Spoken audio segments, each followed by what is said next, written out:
Hi, it's Leroy, and in this video, I'm talking about the first habit, which is having a positive, winning attitude.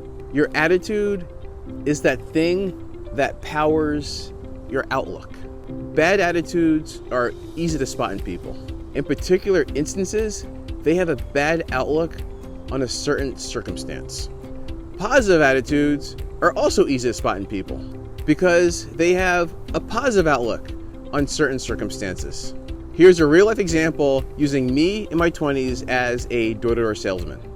I'd knock on the door, the person would open it, spit in my face, say no, then I would have to go to the next house to give them my spiel. When I first started knocking on doors, the person at the next house would get a sour, terrible, miserable Leroy. I knew that that person at that next house was not going to buy a single thing I was selling because everyone in that whole neighborhood were just terrible people. That is what you call having a bad attitude. I took an interaction that wasn't good. I let it permeate my brain to make me mad.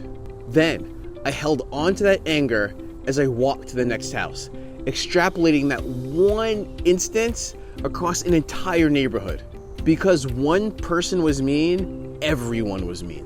And the next door neighbor was gonna be meaner than the person that spit in my face. Months later, after mastering having a positive attitude, I would take that negative instance and just digest it.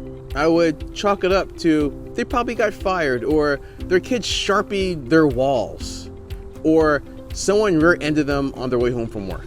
Then Leroy came to the door, and for whatever reason, that was the straw that broke the camel's back, and they unleashed all types of negativity on me.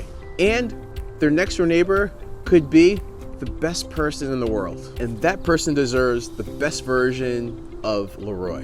By the time I hit the sidewalk after having that negative experience, I would be focused on the next house, all smiles, all positive, ready for this person to meet Leroy Watkins, and it was going to be a really good encounter. That is having a positive attitude. I talk to at least 100 people a day, Monday through Saturday, for 430 days, approximately. My attitude was tested no less than 43,000 times while doing door-to-door sales. That's a lot. That's why I call that experience entrepreneurship boot camp. Where else in society can you have 43,000 conversations in 16 months with 37,000 of those conversations ending with no? After that experience, I had no choice but to have a positive attitude. Nothing bothered me. It's funny, I was almost desensitized to negativity.